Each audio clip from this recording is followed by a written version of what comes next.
Bonjour et bienvenue sur le podcast qui t'aide à transformer ta vie avec les pierres. Je m'appelle Angélique, je suis la cofondatrice d'universminéral.fr et notre mission est de vous aider à travers les pierres à vous reconnecter à vous-même pour incarner votre plein potentiel. Nous allons vous guider dans l'expérience de la lithothérapie pour reprendre le plein pouvoir sur votre vie et vous libérer afin de vivre une vie en conscience et en bien-être. Si ce podcast vous plaît, n'hésitez pas à nous soutenir en nous notant 5 étoiles sur votre plateforme d'écoute ou simplement en ajoutant un commentaire bienveillant. On vous remercie, on vous embrasse et on vous souhaite une bonne écoute. Salut, c'est Raphaël et je suis ravi de te retrouver dans ce nouvel épisode de podcast. Oui, te retrouver, parce que je pense qu'au bout de 52 épisodes, c'est plus la peine de se vous voyer. On va se tutoyer comme un ami. Et d'ailleurs, si tu écoutes cet épisode aujourd'hui, ce n'est pas par cet épisode que tu nous as découvert. Donc si tu es d'accord, et à partir d'aujourd'hui, on va se tutoyer. D'ailleurs, tu peux faire la même chose pour nous. Alors avant de rentrer dans le cœur du sujet de cet épisode, je voulais te présenter une offre de formation en lithothérapie qu'on vient de mettre en place. Si tu es sophrologue, guérisseur, énergéticien ou même kinésithérapeute ou que tu travailles dans le domaine de la santé et que tu as envie d'ajouter une corde à ton arc, si tu veux accompagner les gens pour qu'ils se sentent mieux au quotidien dans une thérapie holistique grâce à l'énergie des pierres, alors je t'invite à t'inscrire à la prochaine session de formation qui aura lieu à partir du 15 janvier. C'est un accompagnement qui va durer à peu près 2 mois sur 6 séances. C'est bien sûr individuel et certifiant. Voilà, c'est très important. Et donc tu trouveras bien sûr le lien pour t'inscrire dans la description. Alors comment la lithothérapie peut accompagner le développement d'un enfant? Quelle pierre, à quel âge et pourquoi faire? Alors je pense que ça ne vous a pas échappé, mais les enfants ont naturellement une sensibilité à l'énergie des pierres qui les rend plus réceptifs que les adultes à cette énergie. De manière générale, les enfants sont même plus sensibles à tout ce qui provient du monde invisible, c'est-à-dire l'énergie des arbres, des plantes, des animaux, des pierres du coup évidemment, mais ils sont également plus sensibles aux charges émotionnelles, à l'énergie des personnes, de ce qu'ils dégagent. Et c'est pourquoi accompagner le développement, la croissance d'un enfant avec l'énergie des pierres, ça peut être quelque chose d'extrêmement bénéfique pour eux parce que déjà naturellement, ils sont sensibles à cette énergie. Et leur innocence face à leur environnement ne va pas les rendre aptes à juger de ce qui est bien ou de ce qui est mal, mais simplement à susciter de l'émerveillement et de la découverte. Et pour rien vous cacher, quand j'étais petit, comme de nombreux enfants, j'étais fasciné par les pierres. Je ramassais tout et n'importe quoi, et chaque sortie était un prétexte à prospecter du chemin de l'école aux vacances d'été. Je me souviens que quand je partais en vacances avec mes parents, on partait souvent en voiture, et du coup je leur demandais tout le temps de s'arrêter au bord de la route. Dès que je voyais un rocher avec des veines un peu de couleur ou des veines blanches, je leur disais top top, on s'arrête, et puis j'allais casser un petit bout de rocher au bord de la route, même si c'était parfois un peu dangereux de s'arrêter. Et je repartais avec mon petit caillou, j'étais super content. Voilà. Bon, sauf qu'après, je ne me suis pas arrêté, j'ai continué dans cette voie, j'en ai fait mon métier. D'ailleurs, si vous avez des enfants qui sont intéressés par l'énergie des pierres et qui veulent devenir géologue ou lithothérapeute, n'hésitez pas à nous envoyer un petit commentaire. J'essaierai de vous apporter le plus d'informations possible. Quelle formation, quelle étude, quel débouché il y a derrière en termes de métier. Parce que c'est parfois un parcours du combattant pour trouver des informations qui sont utiles. Dans quelle filière mettre ses enfants, qu'est-ce qu'il doit faire comme étude. Donc n'hésitez pas vraiment, si votre enfant il est déjà fasciné par les pierres, qu'il a envie d'en faire son métier, s'il est adolescent, s'il est beaucoup plus jeune, peu importe. Néanmoins, voilà, si vous avez vraiment la moindre question, n'hésitez pas à nous la poser en commentaire, j'y répondrai toujours avec plaisir et bienveillance. Alors évidemment, toutes les pierres ne sont pas favorables pour les enfants. De manière générale, on considère que l'énergie des enfants est celle de l'activité et de la dispersion, mais certains sont calmes et sages et concentrés dans la passion qui les anime. Donc les pierres qui sont adaptées aux enfants sont des pierres qui canalisent, structurent ou équilibrent l'énergie, comme la pierre de lune, l'ambre, la fleurine, le chrysocole, la célestine, la calcite, peu importe la couleur, l'angélite. Et les pierres qui seront à éviter sont les pierres dures, c'est-à-dire au-delà d'une dureté de 7, c'est-à-dire du cristal de roche et au-dessus, par exemple les pierres précieuses, topaz, béryl, marine par exemple, ou les pierres amorphes, c'est-à-dire obsidienne, opale, moldavite. Alors je vais vous donner 4 pierres à utiliser pour le développement des enfants, on va dire de la naissance jusqu'à 6-8 ans, et puis ensuite quelques pierres pour la croissance et le développement physique, et également quelques pierres pour la croissance affective et relationnelle, donc plutôt adaptée à l'adolescence de l'enfant. Pour les bébés, il n'y a qu'une seule pierre qui est vraiment conseillée, et d'ailleurs ce n'est pas tout à fait une pierre, c'est l'ambre, qui est une résine fossilisée, parce que c'est à la fois un puissant guérisseur avec une énergie très positive, et puis elle va absorber les énergies négatives qui sont dans l'environnement de l'enfant, et sa douleur, sa propre douleur qui est liée à sa croissance.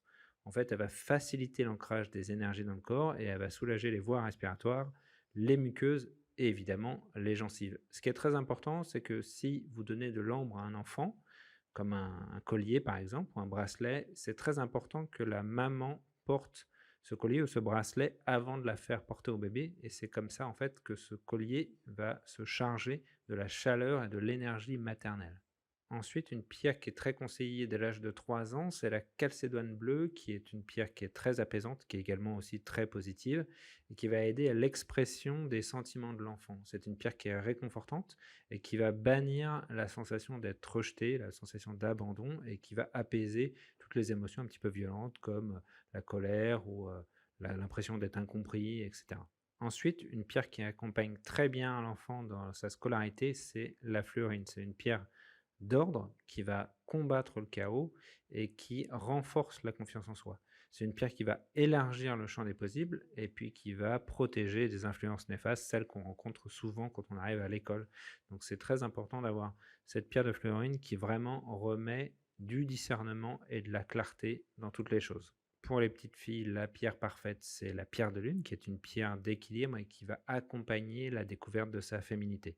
C'est une pierre qui réduit le stress des premières règles et puis qui va ouvrir à l'acceptation de ses propres dons psychiques, de ses intuitions, de ses rêves lucides, de l'empathie et qui va développer l'intelligence émotionnelle.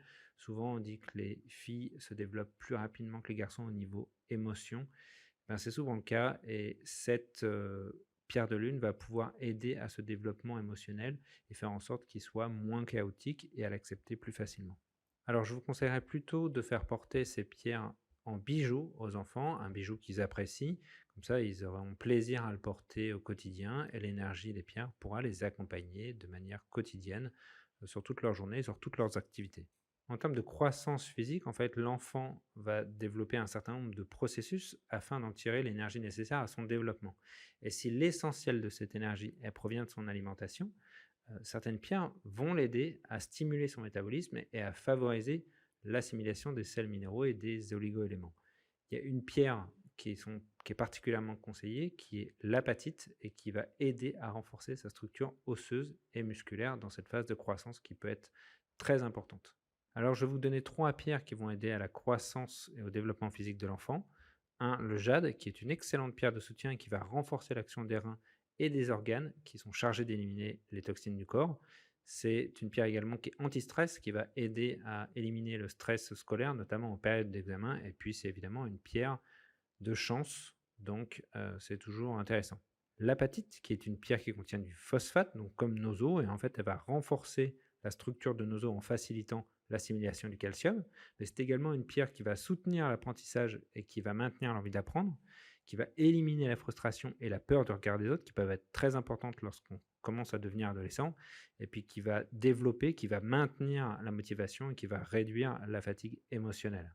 Et enfin, une troisième pierre que l'on conseille plutôt aux garçons qui sont dans la puberté, qui est le quartz fumé. C'est vraiment une pierre qui va aider à l'absorption des minéraux, où vraiment l'adolescent en a vraiment beaucoup besoin. C'est une pierre qui va conférer détermination et qui va bannir la peur de l'échec. Et à cette période où on est en période de puberté, il y a beaucoup de choses qui se passent dans la tête. Donc c'est vraiment une pierre qui accompagne très bien cette période de la vie. C'est une pierre qui va du coup réduire le stress et qui va évidemment aider à accepter sa sexualité.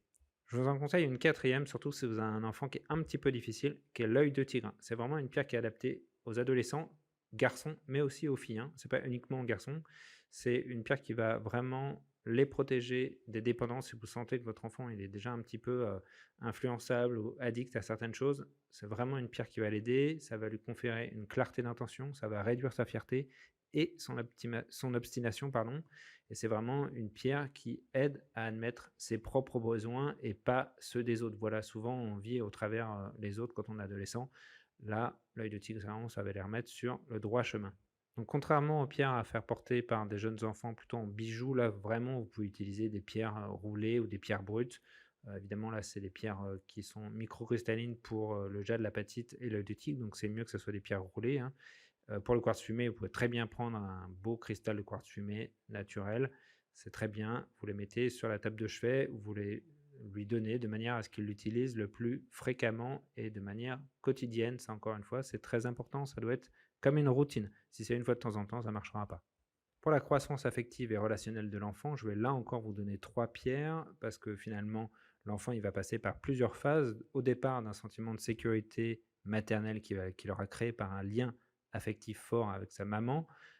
L'enfant, il va progressivement s'affirmer et puis évidemment, il va faire face à l'angoisse de la séparation et puis petit à petit, il va gagner en maturité avec une compréhension de plus en plus globale de l'environnement qui l'entoure.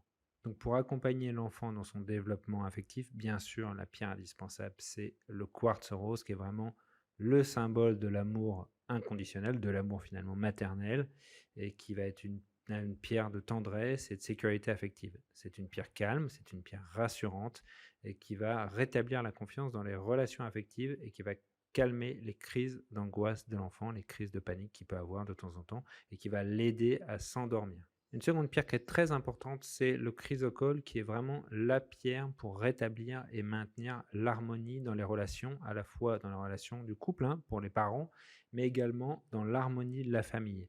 Et c'est vraiment une pierre qui va absorber toutes les énergies négatives qu'il peut y avoir, toutes les tensions, et qui va encourager le discernement et le silence. Vraiment, la patience et le calme.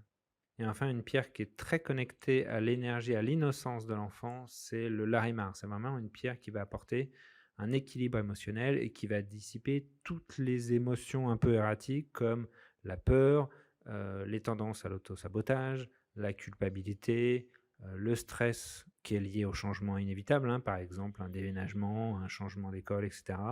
Donc c'est vraiment une pierre qui est très très conseillée à faire porter aux enfants, ou ce qu'ils en aient une pierre tout le temps avec eux ou sur la table de chevet, c'est aussi très efficace. Et ces pierres, quartz rose, chrysocole larimar, peuvent également être associées à l'améthyste pour le sommeil ou la charoïte si votre enfant a des peurs nocturnes ou des cauchemars. Voilà, je te remercie de m'avoir écouté. Si ce podcast t'a plu, n'hésite pas à nous mettre un petit 5 étoiles sur ta plateforme d'écoute préférée. Et si tu as une question, pose-la en commentaire. Nous y répondrons toujours avec bienveillance. À bientôt.